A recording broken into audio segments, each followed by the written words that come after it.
Dominic Purcell is with us, and for that reason, we try to get a restraining order. I know, look at him, he's going back in his seat like this, like, oh God, I have to talk to this woman. She's nuts about you. Yeah, well, you know that. She's obsessed with the Prison Break. With Prison Break. Yeah. And all she ever did was talk about Prison Break. As I said, he was a little annoying after Well, it was such a fantastic show, and the devotion between the brothers. But you're here to talk about something else. We can talk about Prison Break. Right, we can talk about Prison Break if you like. Vikingdom. I watched some of this last night. You. Boy, first of all, nice body. I'm just going to put that out there again, because you play Viking warrior Eric. Eric. I can't say that right way. Eric, You're the matter. undead, right? That's true. And you've that's come true. back to fight a horrible god named Thor. Yeah. I play Eric, and he's set on a magical quest to save mankind. Well, let's watch a clip here. Okay.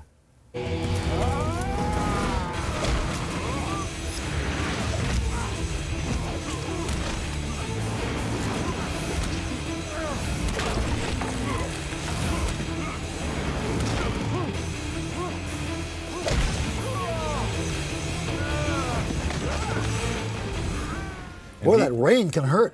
And he was huge. He's like 7'1", He was right? 7'1". So that wasn't a trick photography. Not at all. Yeah. I mean, he's a big boy. I mean, he was 7'1". I walk around at 6'1", and so. It was, You have to choreograph very carefully. Very carefully, especially a man of that size, because I would end up asleep very quickly. Did you at all? Did you go down for the count? I certainly got hurt a lot. Yeah, I mean, it's inevitable when you're rolling around with a guy that weighs 335 pounds. And She's done that. Yeah. It's not pretty. No. Let's not go there. This is a long time ago. Long time ago, different life. Yes, sir. Reading up on you. Yes, sir. We could do a movie about you. Yes, you probably could.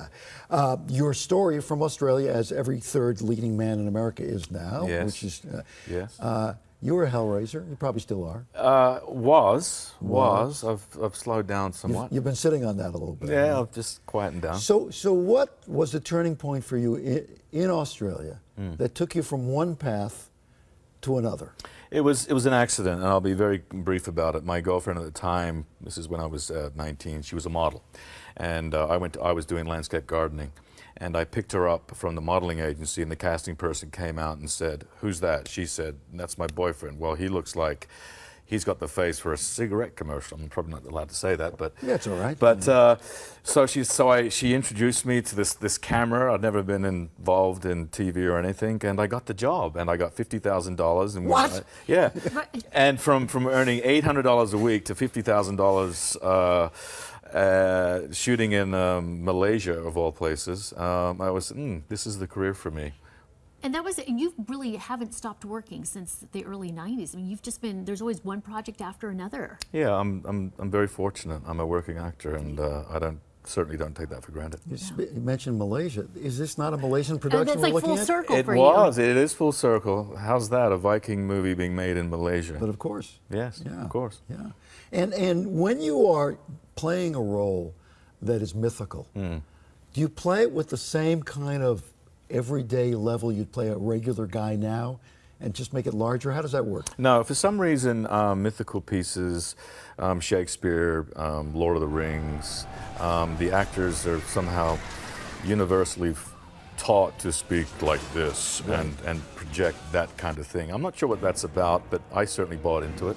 But I think that's what audiences come to expect. You know, it'd be very hard playing a Viking with a Bostonian accent. Yeah. And there's a love story in here too. I mean, you got a little bit of it all. Plus a lot of things blowing up and being stabbed. A lot of stuff. A lot of stuff. On Prison Break, that was just. Let's get to Prison Break. Let's get to Prison Break. We were, as we've mentioned, obsessed about the show, and I think it was that bond between you and Wentworth Miller just really came across the screen. Yeah, I think it was a universal theme. You know, we can all relate to our allegiances to people we love, and I think that's what was expressed in Prison Break, and you know, it just caught the imagination of everyone. It really did. And it was such an amazing... Do you want to go sit in his lap? Oh my goodness.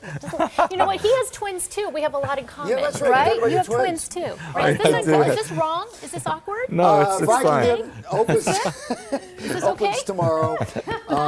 And coming up... When can I leave?